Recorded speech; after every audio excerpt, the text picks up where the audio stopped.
मौन वह मौन में पर हुआ क्या गजब, मौन की हर लिखावट को हमने पढ़ा। ये मत पूछे हमसे कोई कितना कमा लिए हो भाई। मैं कभी ये नहीं सोचता था कि मुझे ये पहुंचना चाहिए, ये मुझे चाहिए। बस मैं अपना कोशिश करता था कि मैं अपना बेस्ट दे सकूं, और उसी का परिणाम रहा। और इस पर विशेष व्यापार है कि धीरे धीरे ये सिलसिला आज यहाँ तक आया। असफलताएं मिलने लगी, मन में खींचता लोगों के ताने उसे निकालने का अवसर नहीं मिल रहा था कहीं। मैंने कलम और कागज चुन लिया, जैसे सबके माँ बाप होते हैं कि मेरा बच्चा ये बने। घर परिवार का सपना था, मुझे इस बात का मलाल नहीं रहा कि मैं उनके जमीन पर खड़ा नहीं उतर पाए।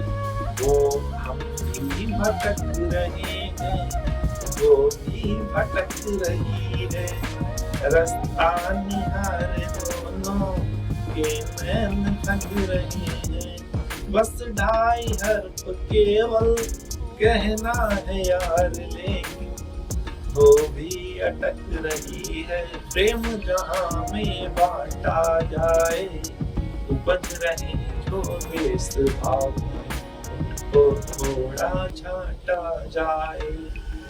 पाँव घर में पड़े उसका तो ये लगा, घर मेरा कोई सुंदर महल हो गया।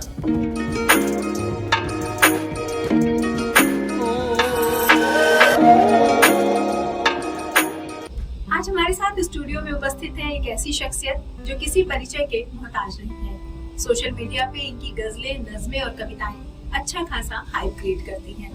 अपनी आवाज और कलम से लोगों के दिलों पे राज करने वाले ऊर्जावान और युवाओं के दिलों की धड़कन निर्भय शुक्ला निनाद जी। नमस्कार, आप देख रहे हैं लाउड स्पीकर 90 FM। मैं हूं मनोरमा। साहित्य संगम की श्रृंखला में आपका बहुत बहुत स्वागत है। आज हमारे साथ है निर्भय निनाद जी। निर्भय जी, आपका बहुत बहुत स्वागत है। बहुत बहुत धन्यवाद। सबसे पहले आपसे जानना चाहूंगी कि ये निनाद शब्द कहाँ से आया? निनाद शब्द ये मेरे साहित्यिक जीवन की पहली यात्रा जब चल रही थी, तो उस समय कवि थे जिनसे मेरी मुलाकात हुई थी, नवल सुधांशु, जो लखीमपुर के युवा गीतकार हैं। उन्होंने मेरी रचनाओं को सुना तो उन्होंने कहा कि तुम अब से आज से निनाद हो जाओ। तो उन्होंने ही मेरा नाम निनाद रखा और तब से मैं निनाद हो गया। पहले जमाने की बात अगर ना करें, आज का जो समय है, कई कवि हैं, शायरों की भीड़ है, ऐसे में अपनी जगह बनाना कितना मुश्किल था? आप बात वो कह रही हैं, तो पहले मंच के अवसर की बात साल 2019 का, वो जनवरी का महीना था जब मुझे पहला मंच अवसर का मिला था। तो प्रयागराज पर मैं पहली बार गया और वहाँ लाखों मतलब हजारों की भीड़ थी, और मैं पहली बार मंच पर था, तो एक मन में डर भी था। लेकिन पीछे बैठे मौजूद तत्कालीन केपी सिंह जी ने कहा कि आप देख के पढ़ सकते हो। तो मैं देख के पढ़ना शुरू किया और सारी चीजें बड़ी अच्छी गई। और आप स्थान बनाने की बात कर रही हैं, तो मैं कभी ये नहीं सोचता था कि मुझे ये पहुंचना चाहिए, ये मुझे चाहिए। बस मैं अपना कोशिश करता था कि मैं अपना बेस्ट दे सकूं, और उसी का परिणाम रहा। और इस पर की विशेष व्यापार है कि धीरे धीरे ये सिलसिला आज यहाँ तक आया। आप पेशे से फिजियोथेरेपिस्ट हैं। कभी ऐसा हुआ कि किसी क्लाइंट से इम्पोर्टेंट मीटिंग है और उसी समय आपको मंच पे अपनी उपस्थिति भी दर्ज करनी है? फिलहाल आज तक तो ऐसा नहीं हुआ, क्योंकि मैं दोनों का टाइमिंग अलग अलग करके ही चलता हूँ। जैसे मैं यही जानना चाह रही थी कि इसमें आप कार्यक्रम में कैसे बिठाते हैं? कार्यक्रम में जैसे वो डेट पहले आपसे मतलब सूचित रहता है कि आपको इस डेट पे कार्यक्रम करना होगा, तो मैं उस डेट पे अपना जो भी और अदर वर्क रहता है उसको डिसाइड कर देता हूँ पहले। फिजियोथेरेपिस्ट होना साइंस की पढ़ाई है और कवि एक बिल्कुल अलग क्षेत्र है। जैसा मैं आपको देखती हूँ, सॉफ्ट स्पोकन, एक युवा, जोश से भरा हुआ युवक। तो ये पढ़ाई साइंस की और ये कविता, तो ये जुड़ाव कहाँ से हुआ आपका? कविता से जुड़ाव 2018 से ही हो गया, जब मैं इंटरमीडिएट करके नीट के लिए ही गोरखपुर आया था। तो असफलताएं मिलने लगी, मन में खींचता लोगों के ताने थे, उसे निकालने का अवसर नहीं मिल रहा था कहीं। मैंने कलम और कागज चुन लिया और उसी से निकलना शुरू हुआ। और साइंस एक सपना था, मतलब घर परिवार वालों का भी, जैसे सबके माँ बाप सोचते हैं कि मेरा बच्चा ये बने। घर परिवार का सपना था। मुझे इस बात का मलाल भी रहा कि मैं उनके मतलब जमीन पे खड़ा नहीं उतर पाया, लेकिन कोशिश कर रहा हूँ कि कुछ अच्छा कर सकूं। आपकी 2 रचनाएं प्रकाशित हो चुकी है। वैसे तो आपको सोशल मीडिया पे काफी सुना है, एक बार सामने से सुनना चाहती हूँ, उन रचनाओं के कुछ अंश हो जाएंगे। मैं आपको अपनी पहली पुस्तक बात जब से तुम नहीं से एक गीत सुना, उसका एक बंद सुना रहा हूँ कि हंसी हमारी अखरी सबको इस दुनिया को रास्ता आई, जितने आंसू बेचे हमने उतनी ज्यादा बार कमाई। बंद सुनेगा कि केवल यही प्रयास रहा है, प्रेम जहां में बांटा जाए, उपज रहे जो द्वेष भाव है उनको थोड़ा छाटा जाए। जब भी राहों से हम भटके अपनी राहें स्वयं बनाए, काम असंभव जो लगते हों उनको संभव कर दिखलाए। ये मत पूछे हमसे कोई कितना कमा लिए हो भाई, जितने आंसू बेचे हमने उतनी ज्यादा बार कमाई। निर्भय जी, आप युवा हैं, युवाओं की बात हो और रोमानियत की बात ना हो, बात कुछ अधूरी रह जाती है। और आपकी रचना भी है पास जब से तुम नहीं। मुझे लगता है इसमें छुपा हुआ कुछ जिक्र जरूर होगा, तो कुछ ऐसा कुछ सुनना चाहती हूँ। सबको लगता है आप युवाओं की बात करें, मैं युवाओं के ही तरफ लेके चलता हूँ। मेरी चार पंक्तियां थी कि वो हम भी भटक रहे हैं, वो भी भटक रही है, रास्ता निहार दोनों के नैन थक रहे हैं, बस 2.5 हर्फ केवल कहना है यार, लेकिन वो भी अटक रही है, हम भी अटक रहे हैं। जी निर्भय जी, आपके क्षेत्र के एक काफी एक प्रसिद्ध कवि है दिनेश बावला जी। उनका कहना है कि आपका ये जो कला का क्षेत्र है, हमारा जो कला का क्षेत्र है, काफी समृद्ध हो चुका है। तो इसमें जो नए युवा शायर के तौर पे, कवि के तौर पे जगह बनाना चाहते हैं, तो कितनी संभावना है आपके? पूरी संभावना है, बशर्ते ये एक शर्त है मेरी सोच है कि आप अपने काम के प्रति कितनी ईमानदार हैं। इसमें ये होता है कि हम एक पंक्ति लिखते हैं और एक पंक्ति किसी और की ले लेते हैं, दूसरी किसी और की ले लेते हैं और फिर हम मंचों पे चले जाते हैं।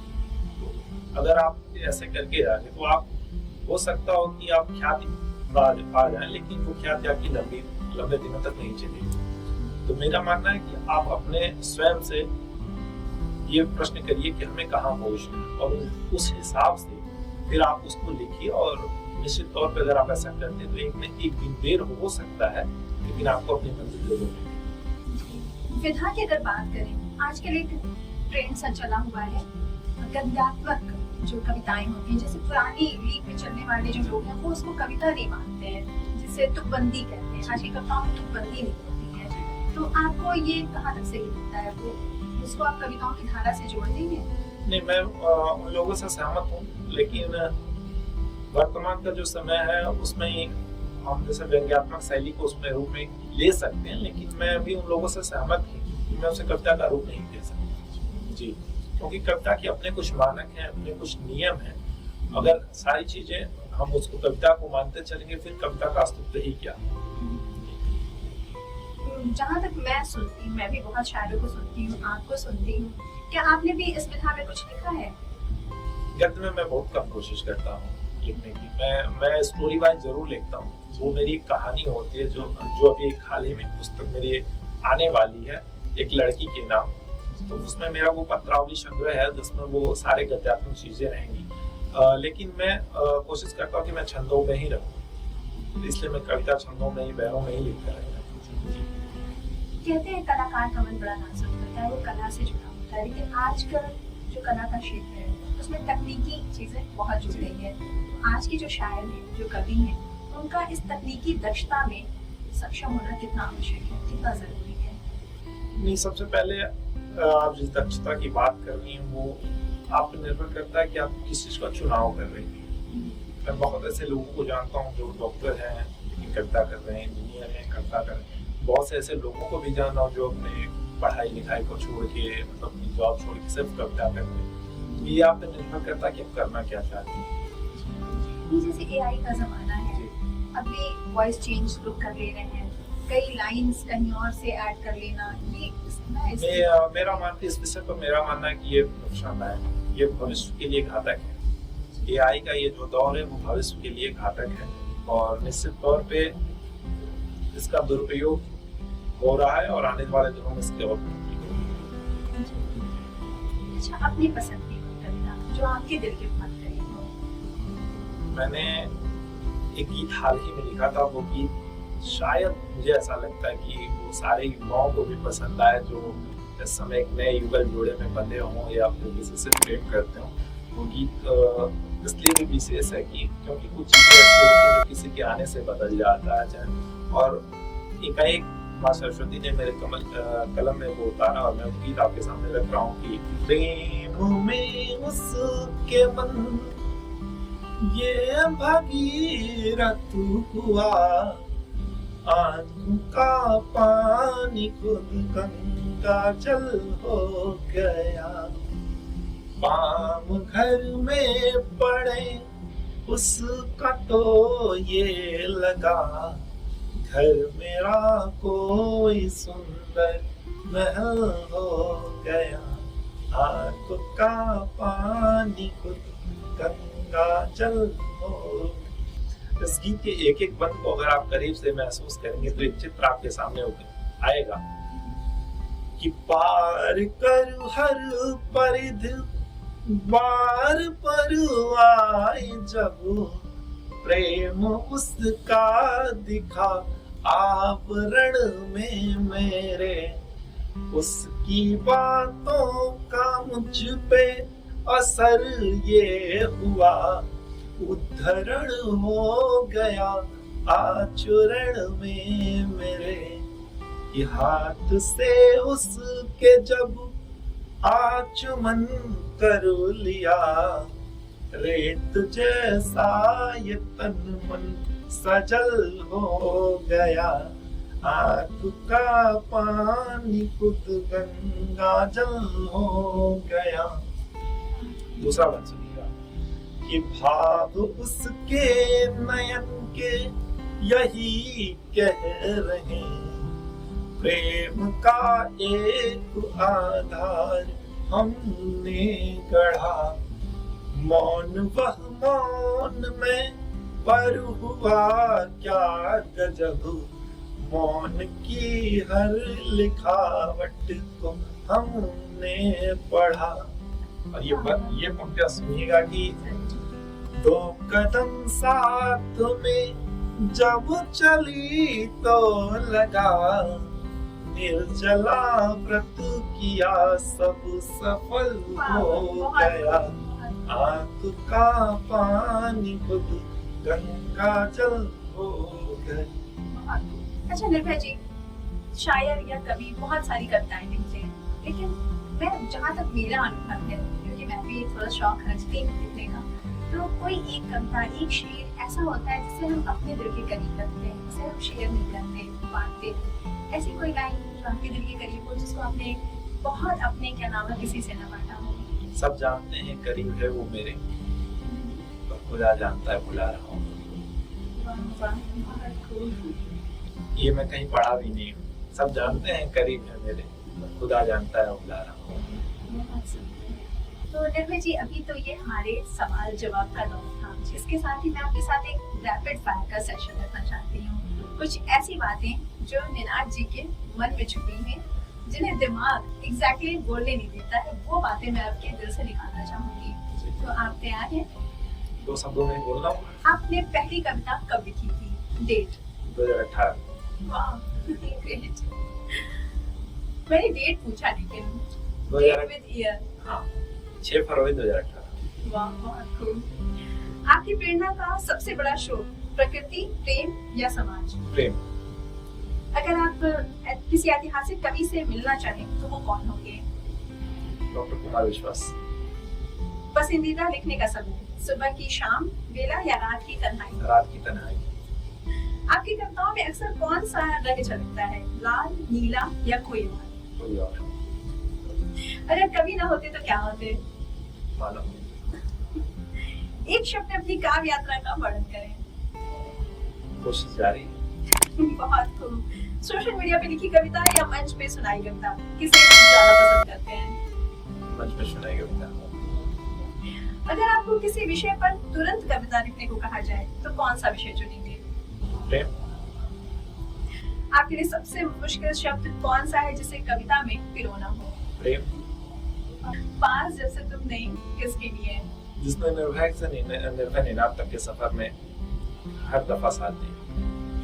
गोरखपुर की किस चीज पे कविता लिखना चाहेंगे? प्रेम पे। गोरखपुर के।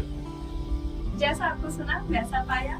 मुझे लगता था कि आप प्रेम पे आपकी कविताएं मैंने जितनी पढ़ी है मुझे बहुत पसंद है और मुझे लगता है उस पर आप बहुत सुंदर लिखते भी हैं और आपसे रैपिड फायर में भी मुझे यही निकल के मिला कि आप प्रेम के कवि हैं। बिल्कुल, क्योंकि मेरा मानना है प्रेम एक ऐसा शब्द जिसे सिर्फ एक लड़के और लड़की तक सीमित कर दिया गया और मैं उस मानक को तोड़ना चाहता हूँ।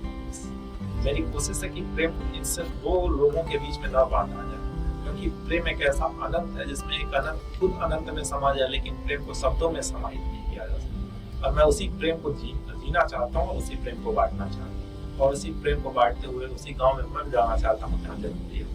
तो ये थे हमारे साथ निर्भय निनाद जी, जिनको आपने सुना और सराहा। ऐसी ही और भी शख्सियत को लेके फिर किसी और श्रृंखला में आपके सामने फिर से पेश होंगी। तब तक के लिए देखते और सुनते रहिए लाउड स्पीकर 90 FM। बजाओ बजाओ जरा झूम के बजाओ।